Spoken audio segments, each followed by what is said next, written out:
오늘도 하나님의 은혜가 넘치기를 주님의 이름으로 축원합니다. 성경에는 원어 그대로 나오는 말이 좀 있습니다.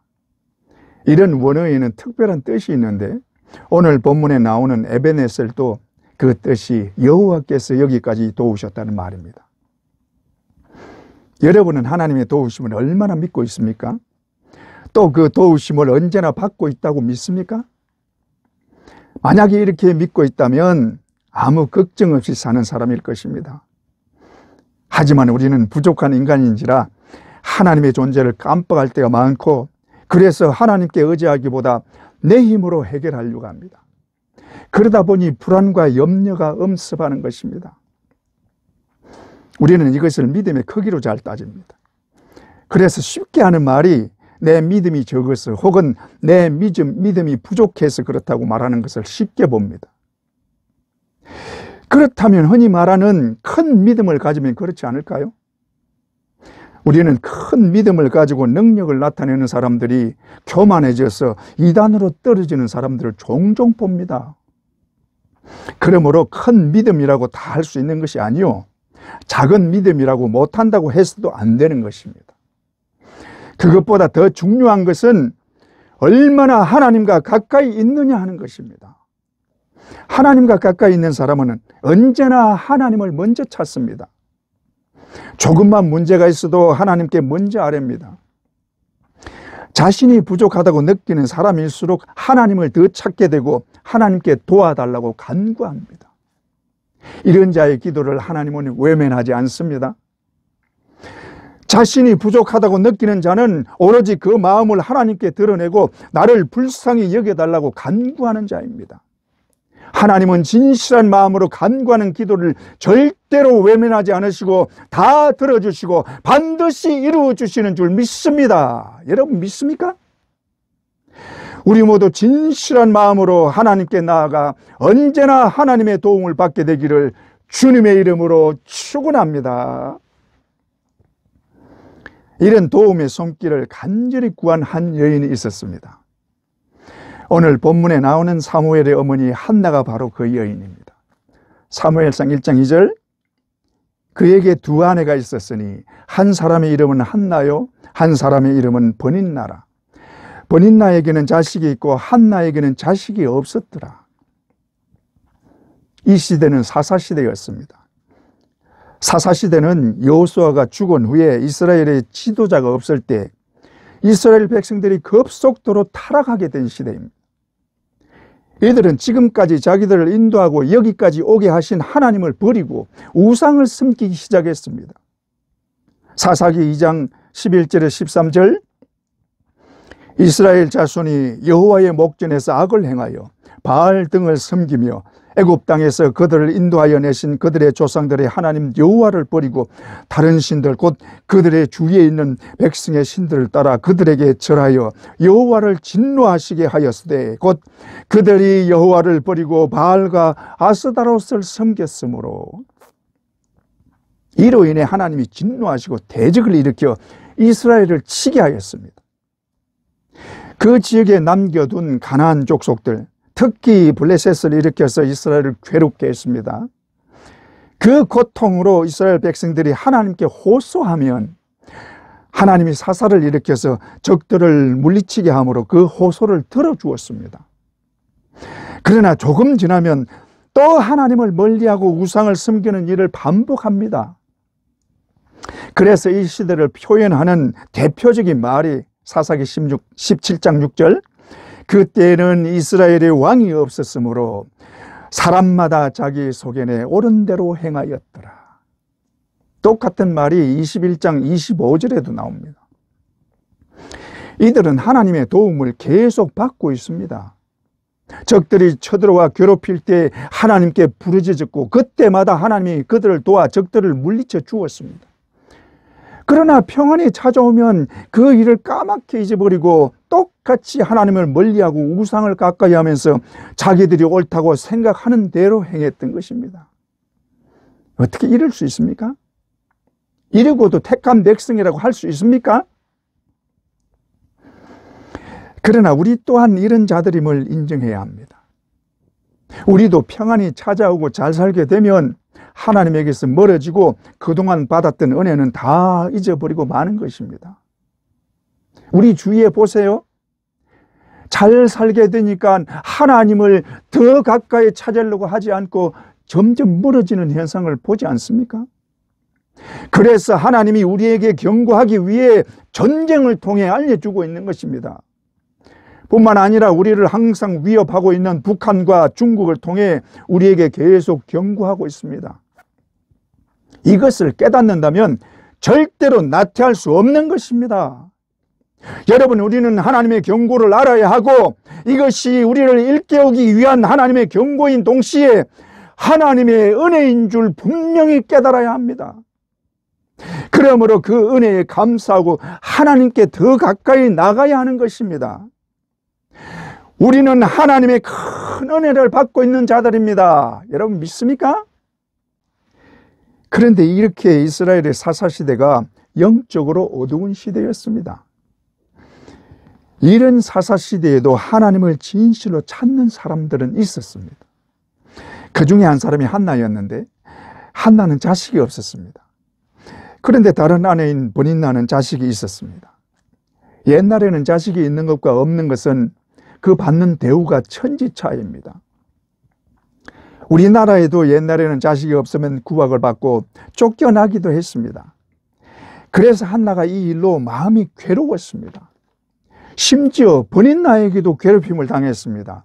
사무엘상 1장 6절, 여호와께서 그에게 임신하지 못하게 하심으로 그의 적수인 브닌나가 그를 심히 격분하게 하여 괴롭게 하더라.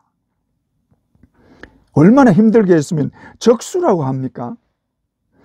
이것을 보면 사람이 얼마나 악한지 알 수 있는 것입니다. 자식이 없는 사람을 위로는 못할 망정 상대방을 업신여기고 속을 뒤집는 말을 하고 있는 것입니다. 오죽했으면 울면서 먹지도 않을 정도로 괴로웠습니다. 그래서 그 마음을 하나님께 아뢰고 통곡하며 간구합니다. 1장 10절, 한나가 마음이 괴로워서 여호와께 기도하고 통곡하며 그 괴로운 마음을 하나님께 내어놓은 것입니다. 그런데 한나의 이 아픈 마음을 남편이 많이 위로했습니다. 사무엘상 1장 8절, 그의 남편 엘가나가 그에게 이르되 한나여 어찌하여 울며 어찌하여 먹지 아니하며 어찌하여 그대의 마음이 아프냐? 내가 그대에게 10 아들보다 낫지 아니하냐 하니라. 남편의 진심 어린 위로였습니다. 얼마나 좋은 남편입니까? 내가 10 아들보다 그대에게 더 낫지 아니하냐? 보통 이 정도로 위로하면 여자들 마음은 풀어질 것입니다. 뭐 어떤 여자들은 10 아들 좋아 안 해. 애나 좀 먹이지 마라. 그럴지 몰라도. 그러나 한나는 남편의 어떤 위로도 소용이 없었습니다. 오로지 하나님께 위로받고 하나님께 응답을 받고 싶은 것입니다. 그래서 하나님께 그 마음을 토로하고 간절한 마음으로 서원하고 간구합니다. 11절, 서원하여 이르되 만군의 여호와여, 만일 주의 여종의 고통을 돌보시고 나를 기억하사 주의 여종을 잊지 아니하시고 주의 여종에게 아들을 주시면 내가 그의 평생에 그를 여호와께 드리고 삭도를 그의 머리에 대지 아니하겠나이다. 한마디로 나시린을 만들겠다는 것입니다. 나시린은 하나님께 바쳐지는 자로 머리카락을 자르지 않습니다. 그런데 이렇게 기도하는 시간이 오래 걸렸습니다. 그만큼 간절하게 기도한 것입니다.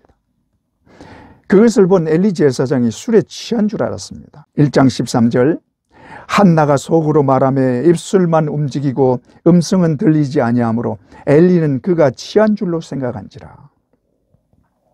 여러분, 간절하게 기도하면 외칠 수도 있지만 속에 있는 말을 너무 간절하게 하다 보면 외치는 것이 아니라 가슴을 쥐어 짜듯이 울면서 기도하게 됩니다. 한나의 기도가 바로 이런 간구였습니다. 이 기도를 하나님이 들어주셨습니다. 1장 20절, 한나가 임신하고 때가 이르매 아들을 낳아 사무엘이라 이름하였으니 이는 내가 여호와께 그를 구하였다 함이더라. 그러므로 사무엘은 한나의 기도로 태어난 것입니다. 이 사무엘이 이스라엘에 끼친 영향력이 얼마나 큰지는 우리가 너무나 잘 압니다. 이스라엘의 모든 왕들 중에 가장 위대한 왕 다윗이 사무엘에게 기름 부음 받고 왕이 된 것입니다. 또 그 당시에 사무엘의 권세는 왕보다 더 높았습니다. 사무엘은 사사인 동시에 또한 제사장이었습니다. 그런데 이 사무엘과 좀 비교해야 할 사람이 있습니다.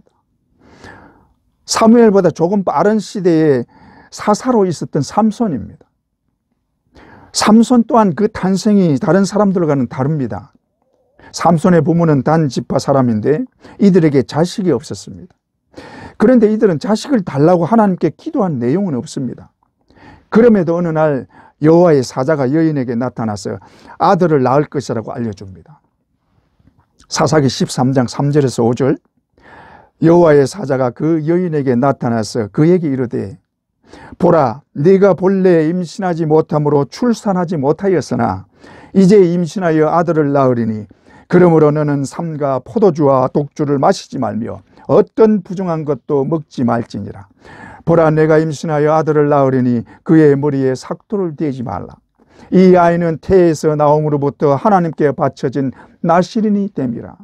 그가 블레셋 사람의 손에서 이스라엘을 구원하기 시작하리라 하시니.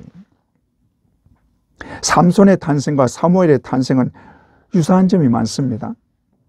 그러나 결정적인 차이가 있는데, 사무엘은 하나님을 철저하게 의지하고 기도한 한나가 낳은 반면에 삼손은 하나님께 어떤 간구도 하지 않고 하나님을 철저하게 믿지도 않은 마노아의 아내가 낳았다는 것입니다. 심지어 그 여인의 이름도 나오지 않습니다. 여기에서 우리는 사무엘과 삼손의 결말을 이미 알 수 있는 것입니다. 삼손은 하나님께서 이스라엘을 구하시려고 보낸 자입니다.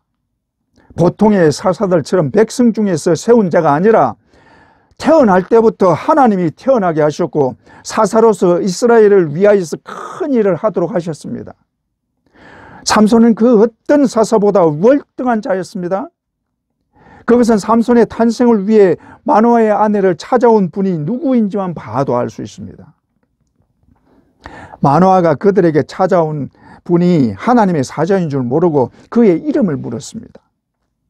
그때 여호와의 사자가 하신 말씀이 사사기 13장 18절, 여호와의 사자가 그에게 이르되 어찌하여 내 이름을 묻느냐? 내 이름은 기묘자니라. 성경의 주의 사자로 오는 천사들이 이름을 알려준 것은 가브리엘밖에 없습니다. 그런데 마노아와 그 아내를 찾아온 분은 자신의 이름이 기묘자라고 하십니다. 성경의 기묘자라는 이름은 오직 예수 그리스도밖에 없습니다. 그런데 그 이름이 삼손의 탄생을 전하는 사자의 이름입니다. 그러므로 삼손의 탄생이 보통의 일은 절대로 아닌 것입니다. 그것을 증명하듯이 삼손은 이 세상에 태어난 사람 중에 가장 힘이 센 사람이었습니다. 이 삼손이 이스라엘의 사사가 되어 이스라엘을 괴롭히는 블레셋을 물리치게 됩니다. 그런데 그의 어머니가 삼손을 철저하게 하나님의 말씀을 지키도록 가르치고 키우지를 못했던 것입니다. 그러다 보니 블레셋 여인, 그것도 창녀를 좋아하게 되고 그것이 삼손의 발목을 잡아 결국 죽게 만들고 말았습니다.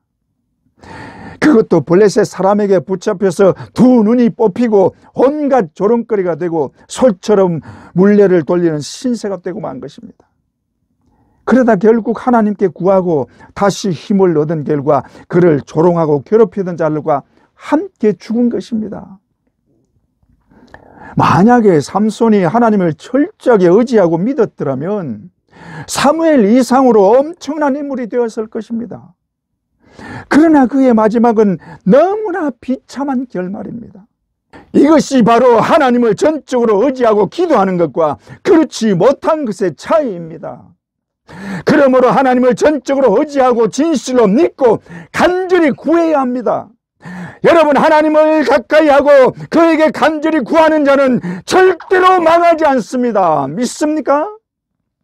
우리 모두 하나님을 가까이 하고 그를 전적으로 의지함으로 절대로 망하지 않기를 주님의 이름으로 축원합니다.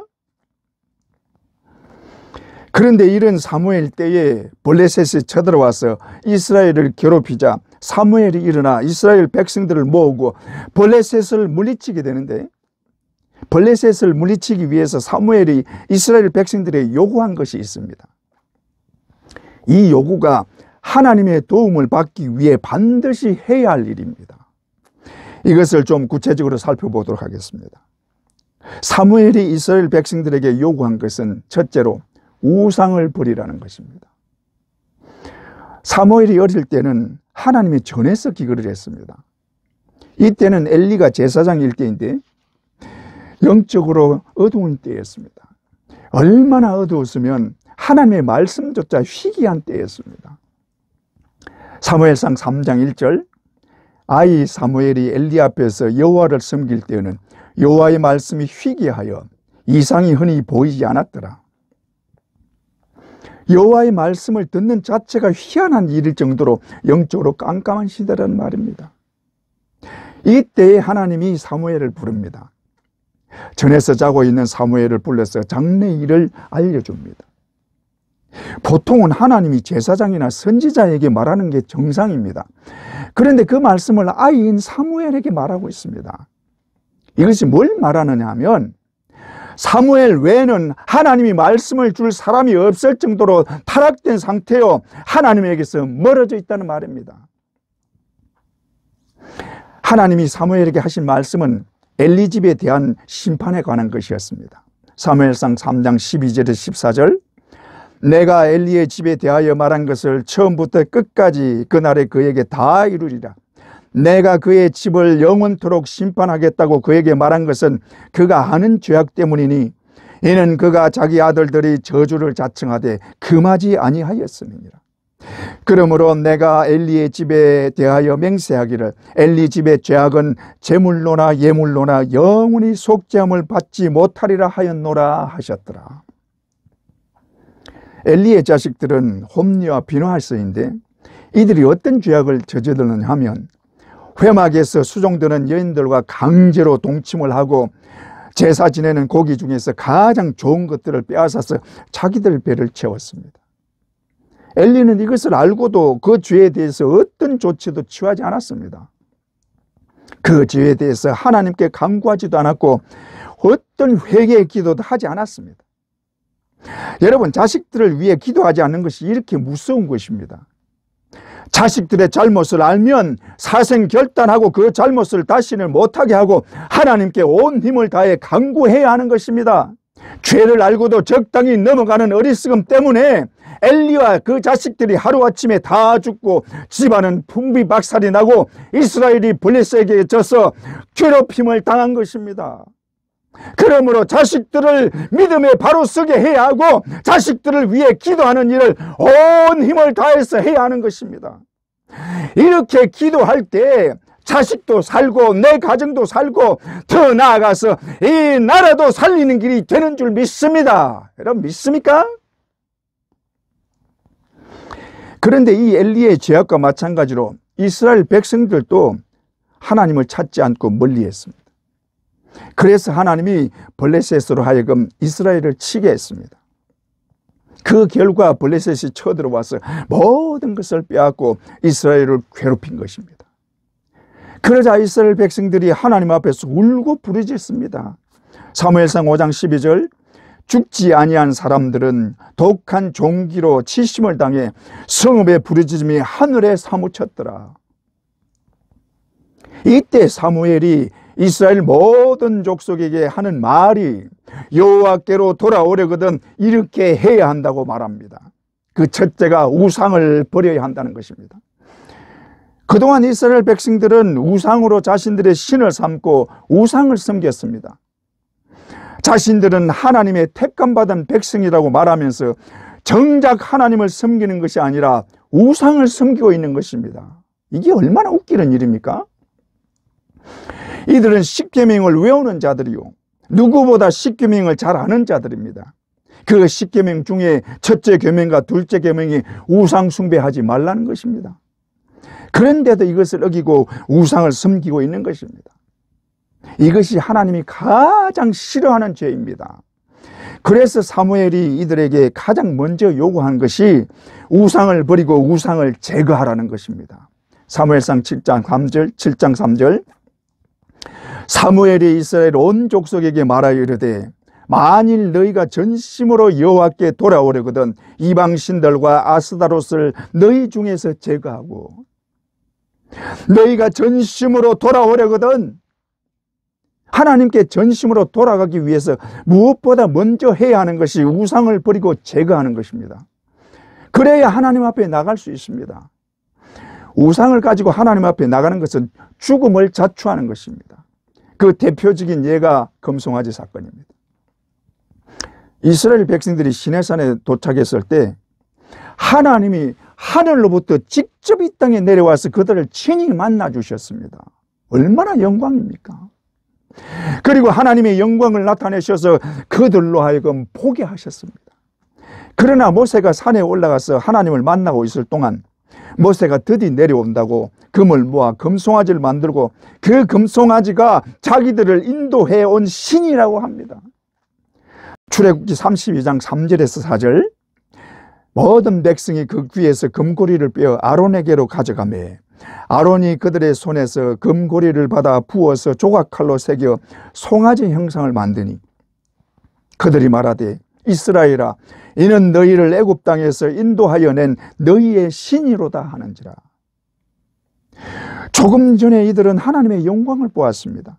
그리고 지금도 시내산 꼭대기에 하나님의 영광을 나타내는 구름으로 가득 차 있습니다. 그런데도 그 밑에서 금송아지를 만들고 있습니다. 그래서 하나님이 이들을 다 죽이려고 한 것입니다. 출애굽기 32장 10절 그런즉 내가 하는 대로 두라. 내가 그들에게 진노하여 그들을 진멸하고.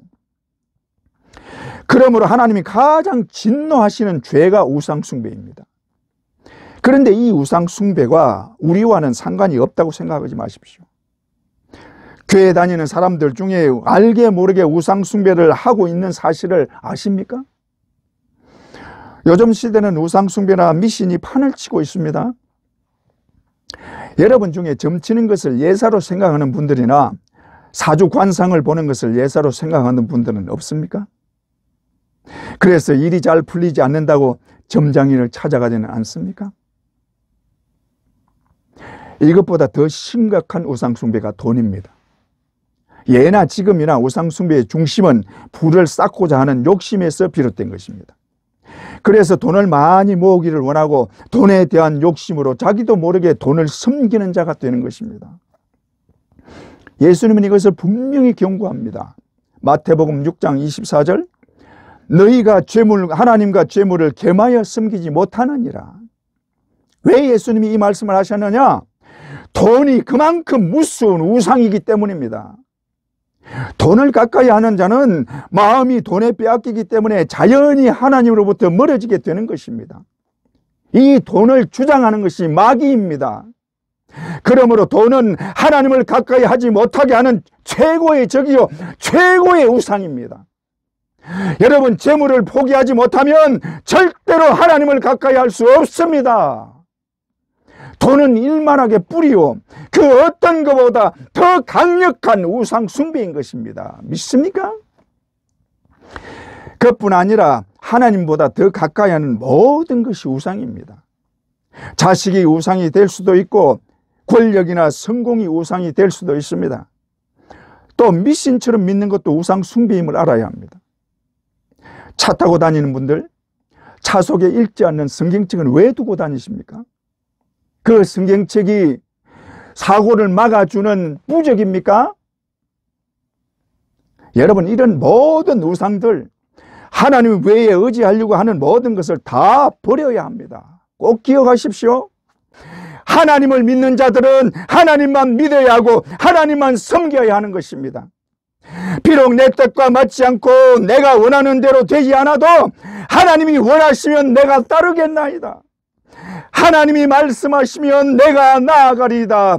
주님 뜻이 아니면 내가 멈춰서리다. 나의 가고 서는 것 주님 뜻에 있으니 주님 나를 이끄소서. 할렐루야. 우리는 오직 주님 말씀에 죽고 사는 자들입니다. 여러분 믿습니까? 우리 모두 우리에게 있는 모든 우상과 잘못된 생각들을 다 내려놓고 오직 하나님만 진실로 의지하는 자들 되시기를 주님의 이름으로 축원합니다. 둘째로, 마음을 여호와께로 향하여 그만을 섬겨라. 사무엘상 7장 3절, 너희 마음을 여호와께로 향하여 그만을 섬기라.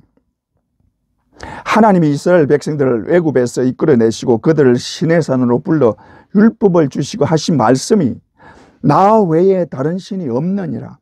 그러므로 너희는 나만 섬기라고 말씀하십니다. 하나님은 자신의 영광을 실제로 보여주셨고 그 음성을 들려주셨습니다. 그리고 하신 말씀이 너희는 나만 섬기라. 나는 질투하는 하나님이라. 그런데도 이스라엘 백성들은 하나님의 말씀을 어겼고 끊임없이 하나님을 배반했습니다. 그로 인한 대가는 죽음뿐이었습니다.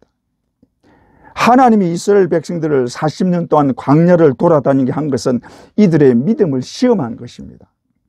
그러나 그 결과는 시험에 통과하지 못하고 다 죽은 것입니다. 이들은 홍해 바다를 건널 때만 해도 하나님을 찬양하고 영광을 돌렸습니다. 그러나 며칠이 지나자 마실 수 없는 물을 만날 때 원망이 터져 나왔습니다. 이들은 며칠 전에 기적을 보고 찬양을 했던 자들입니다. 그런데도 마실 수 없는 물 때문에 원망했던 것입니다. 시내산에서 하나님의 영광을 직접 보고 두려워서 벌벌 떨고도 모세가 내려오는 것이 더디다고 금송아지를 만들어 그 금송아지가 자기들을 인도한 신이라고 합니다. 그 결과 3,000명이나 죽었습니다. 출애굽기 32장 28절, 레위 자손이 모세의 말대로 행하매 이날의 백성 중에 3,000명가량이 죽임을 당하니라. 또 바알보올 사건으로 24,000명이 죽었습니다. 바알보올 사건은 음란을 부린 대가가 어떻다는 것을 알게 해준 것입니다. 또 고라의 반역으로 그 반역에 참여한 모든 자들이 산채로 땅속에 묻히는 저주를 받았습니다. 민수기 26장 10절, 땅이 그 입을 벌려서 그 무리와 고라를 삼키매 그들이 죽었고 불이 250명을 삼켜 징표가 되게 하였으나, 또 머리바에서는 물이 없다고 원망하면서 모세와 다투는 바람에 모세와 아론까지도 가나안에 들어가지 못하는 비극을 맞게 됩니다. 이들은 끊임없이 하나님의 보호와 돌보심을 받고 있으면서도 계속해서 원망했고 불순종했습니다. 이 모습은 그 후손들에게도 똑같이 나타났습니다. 그것이 사사기에 기록된 내용입니다. 그래서 사무엘이 그들 앞에 서서 하는 말이 너희는 마음을 하나님께로 향하여 그만을 섬겨라. 너희는 너희 조상들이 행한 것을 알지 못하느냐? 그 조상들이 하나님께 어떤 저주를 받았는지 분명히 알지 않느냐? 그것을 알고도 너희는 하나님의 말씀을 어기고 우상을 섬기는 죄를 범했으며 하나님께로 그 마음을 돌이키지 않고 있다. 그러므로 이제 너희 마음을 여호와께로 향하고 여호와만 섬기라. 그리하면 너희를 블레셋 손에서 건져내시리라. 여러분, 우리가 하나님을 바라보고 하나님을 향하여 마음을 돌이키면 하나님이 이기게 해주십니다. 믿습니까? 우리 앞에는 우리 대적 마귀가 있습니다. 마귀는 도저히 뿌리칠 수 없는 세상의 유혹으로 우리를 넘어지게 하려고 합니다. 우리에게 꼭 필요한 돈으로 욕심을 갖게 합니다. 여러분, 돈은 우리에게 필요하지만 돈이 없어서 죽지는 않습니다. 돈이 없어서 죽을 만큼 비참해지면 반드시 하나님이 구해주십니다. 믿습니까? 그러므로 염려하거나 욕심내지 말고 내가 할 수 있는 만큼 열심히 하면 되는 것입니다. 사람들이 망해서 빚을 지고 자살할 만큼 비참해지는 것은 욕심 때문입니다. 이 욕심을 버려야 합니다. 여러분, 우리는 죽으면 천국에 들어가는 자들입니다. 믿습니까? 그러므로 이 땅에는 우리 것이 아무것도 없습니다. 다 하나님의 것입니다. 그러므로 우리의 삶을 하나님께서 책임져 주시는 것입니다. 하나님이 우리를 책임지시는 이상 굶어 죽게 하지도 않을 뿐더러 비록 죽더라도 우리는 하나님 나라에 들어가기 때문에 겁낼 것도 없고 억울할 것도 없습니다. 우리는 예수를 믿음으로 구원을 받고 영원한 생명을 얻었습니다. 그러므로 우리는 죽으면 이 땅과는 비교도 할 수 없는 영광의 나라로 들어가는 것입니다. 믿습니까? 그러므로 우리의 마음을 하나님께 향하고 하나님만 섬겨야 합니다. 너희는 세상의 모든 욕심과 온갖 세상 것을 너희 중에서 제거하고 너희 마음을 여호와께로 향하여 오직 그만 섬기라. 우리 모두 이 말씀을 깊이 새기고 하나님만 섬김으로 언제나 하나님의 축복 안에 있기를 주님의 이름으로 축원합니다. 셋째로 기도하라는 것입니다. 사무엘은 기도의 힘과 능력을 잘 아는 사람입니다. 그는 한나의 기도로 태어난 사람입니다. 그러니 하나님께 항상 기도하는 사람이었습니다. 그런데 엘리 제사장 때 블레셋이 이스라엘을 쳐들어와서 이스라엘이 불리하게 되었습니다. 그러자 이스라엘 장로들이 언약궤를 가져와서 그 능력으로 원수를 물리치기도 했습니다. 사무엘상 4장 3절 여호와의 언약궤를 실로에서 우리에게로 가져다가 우리 중에 있게 하여 그것으로 우리를 우리 원수들의 손에서 구원하게 하자 하니, 이들은 언약궤가 마치 신이나 되는 것처럼 그렇게 생각하고 그것을 가져왔습니다. 그 결과 전쟁은 완전히 패하고 가져온 언약궤마저 빼앗기고 말았습니다. 이들은 하나님께 구하지는 않고 언약궤만 있으면 그 언약궤가 능력을 나타내서 이기게 할 것으로 생각한 것입니다. 언약궤는 하나님의 임재의 상징입니다. 그러나 하나님이 떠난 곳에는 아무리 언약궤가 있어도 아무 일도 일어나지 않습니다. 이것은 성경을 차에 두고 다니는 것과 똑같은 것입니다. 이것이 우상숭배입니다. 우리는 하나님께 직접 기도하고 그의 도우심을 구할 수 있습니다. 그런데 왜 하나님께 구하지는 않고 언약궤나 성경책이 지켜줄 것으로 생각하고 어리석은 짓을 하는 것입니까? 그러니 망할 수밖에 없는 것입니다. 그래서 언약궤는 빼앗기고 전쟁은 완전히 패하고 말았습니다. 그 언약궤를 블레셋에서 빼앗긴 후로 오랫동안 하나님의 전유로 언약궤가 돌아오지 못했습니다. 그런데 하나님이 희한한 방법으로 언약궤를 돌아오게 하십니다. 블레셋 사람들이 그 언약궤를 다곤 신전에 함께 두었습니다. 그런데 아침에 보니 다곤이 언약궤 앞에서 엎드려져 얼굴을 땅에 대고 절을 하고 있었습니다. 그리고 그 다음 날은 아예 머리와 두 손목을 잘라버렸습니다. 그러자 블레셋 사람들이 하나님께서 자기들에게 재앙을 내리는 것을 알고 자진해서 언약궤를 이스라엘로 돌려보냅니다. 그런데 이스라엘로 돌아온 언약궤를 하나님의 전으로 옮겨가지 않고 산에 있는 아비나답의 집에 보내서 그 아들 엘리야살이 지키게 했습니다. 그 기간이 자그마치 20년이었습니다. 무슨 말이냐 하면 20년 동안 하나님의 임재의 상징으로 믿었던 언약궤를 내버려 두었다는 것은 그 기간 동안 하나님을 전혀 찾지 않았다는 말입니다. 그야말로 영적으로 깜깜한 암흑의 시간이었습니다. 그러니 하나님의 도움은 생각도 못하고 그로 인해 이스라엘은 블레셋의 엄청난 괴롭힘을 당하고 곤욕을 치르는 중이었습니다. 이때 사무엘이 등장하여 모든 백성들을 미스바로 모읍니다. 그리고 이스라엘의 회개를 촉구하면서 모든 백성들의 마음을 하나님께로 향하게 합니다. 이것이 그 유명한 미스바 회개 운동입니다. 오늘 본문 사무엘상 7장 3절 모든 우상을 제거하고 마음을 여호와께로 향하여 그만 섬기라. 그리고 백성들로 하여금 하나님을 찾고 기도하게 한 것입니다.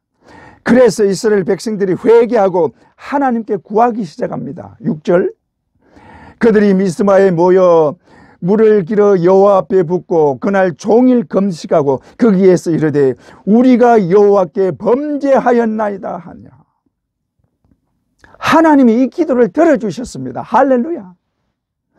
그래서 이스라엘 백성들이 블레셋을 물리치고 승리하게 하셨던 것입니다. 사무엘이 이 승리를 기념하기 위해 돌을 세우고 그 이름을 여호와께서 여기까지 도우셨다는 뜻으로 에벤에셀이라고 불렀습니다. 사무엘상 7장 12절 사무엘이 돌을 취하여 미스바와 센 사이에 세워 이르되 여호와께서 여기까지 우리를 도우셨다 하고 그 이름을 에벤에셀이라 하니라. 여러분, 하나님이 이렇게 좋으신 분이십니다. 그동안 죄 가운데 있던 자라도 진실로 회개하고 하나님께 간구하면 용서하시고 그 기도를 들어주십니다. 믿습니까? 하나님은 그에게 구하는 모든 기도를 다 들어주시는 너무나 좋으신 분이십니다. 그동안 이스라엘이 구한 모든 기도를 하나님은 다 들어주셨습니다. 도저히 상대가 안 되는 전쟁에서 찬양하는 것으로 승리하게 하셨습니다. 심지어 발자국 소리로 적들이 다 도망가게 하시는 분입니다. 열왕기하 7장 3절 성문어기에 나병 환자 4사람이 있더니 이 4명의 나병 환자의 말소리를 하나님께서 큰 군대의 소리로 바꾸었습니다. 6절 이는 주께서 아람 군대로 병거 소리와 말소리와 큰 군대의 소리를 듣게 하셨으므로 이 발소리를 듣고 아람 군대가 다 도망갔습니다. 하나님은 없는 것도 있게 하시고 있는 것도 없게 하시는 전능하신 분이십니다. 심지어 돌들이 소리치게 할 수도 있는 분입니다. 누가복음 19장 40절 대답하여 이르시되 내가 너희에게 말하노니 만일 이 사람들이 침묵하면 돌들이 소리 지르리라. 할렐루야. 이 하나님이 우리를 지켜주십니다. 믿습니까? 여러분, 우리는 본향을 향해 가는 순례자들입니다. 이 인생길에 환란의 비바람과 모진 풍랑이 일어나기도 합니다. 그러나 이 길에 능력의 우리 주님이 함께 가십니다. 그러므로 우리가 어려울 때 언제든지 도와주시고 기도할 때마다 이루어 주십니다. 믿습니까? 그러므로 아무 염려하지 말고 기도하세요. 하나님은 그 모든 은혜로 우리를 철저하게 지켜주십니다. 그러므로 우리가 천국문에 이를 때에 우리의 고백은 세상 모든 환난과 풍랑을 지나는 동안 주님이 나와 함께 하셨고 지금까지 하나님이 우리를 지키셨고 여기까지 도와주셨다는 것입니다. 그러므로 천국문에 이를 때 우리 다 함께 소리 높여 외칩시다. 하나님이 여기까지 도우셨다. 할렐루야.